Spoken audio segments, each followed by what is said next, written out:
Hi guys, welcome to this new video tutorial. In this video I will show you the easiest way how you could create a bootable USB for Windows 10. So let's begin.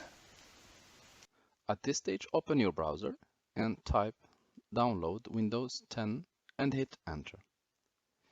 The next step, just locate the official website of Microsoft. It starts with www.microsoft.com and it doesn't matter if you click download Windows disk image.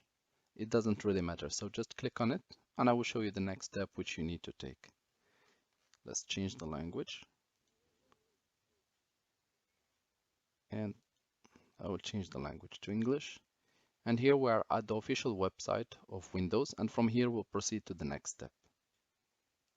As a next step, scroll down until you find Create Windows 10 Installation Media and click on Download Tool Now.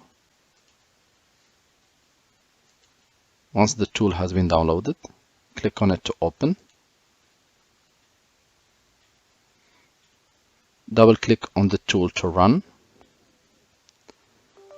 Windows will ask you if you really want to allow the application to make changes to your device. Just click yes and go ahead. Windows will tell you it's getting a few things ready, so you need to be just patient.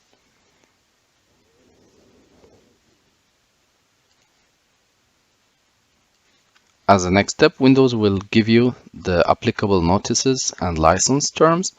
Just go ahead, read it if you want to, and click accept.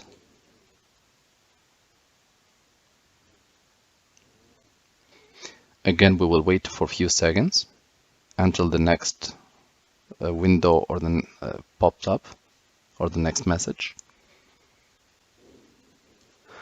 At this stage, we are going to click on Create Installation Media and we will click Next.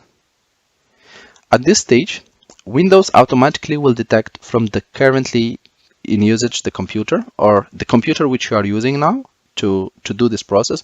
It will detect the language and the architecture. So my computer is in English, so here it detected that in English, and the architecture is 64-bit, so it gave me this option. So Windows is telling me, in a simplified way, I have detected that you use the English language in your computer. The architecture is 64, so I'm giving you the option to download Windows with this characteristic. If I want it, I just click Next. However, if in your case you use a different language or you want Windows with a different language, just use the recommended options for, and here select any other language. That's one. The second thing, for the architecture, some computer comes with 64-bit processor, others they come with 32-bit. So what you have to do, you have either to check the box of your computer or you can check the computer itself. For example, in this case, I'm using this laptop and I want to check the architecture. I will type dxdiag and I will click on it to run. You will wait a few seconds and this little window will pop up. And here I have exactly the operating system. I have Windows 10. In your case, it might be Windows 7, Windows 8, or even Windows 11. And the architecture here is 64-bit. So I will make sure to select 64-bit. If you don't know if you should choose 64 or 32, then you can just select both. And Windows will give you the option to download both of them. For this training purpose, we'll just select now 64. And we will go ahead and click Next. And here we will come to the stage where we need to choose which option we want. So now we are going to select USB flash drive, and here it says it needs to be at least 8 GB so that we can proceed. We'll just click Next, and here we are going to select the USB flash drive which we want to use. I have it already plugged. Is under the letter D.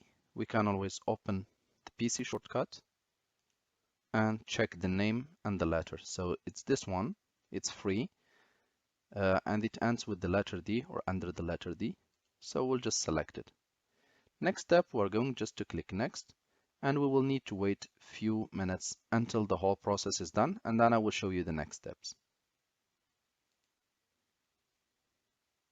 So now that the process is over, we can go ahead and close everything, and also here click Finish. This operation might take a few seconds and everything is done. Now we can go ahead and check the final result. So now guys, we can open our PC shortcut and we can go to our USB flash drive and check if it's a bootable one and ready or not. As you can see here, I have the icon for the application and it seems everything is fine and it's ready to be used as a bootable USB. Thank you guys for watching and talk to you soon in a new video tutorial.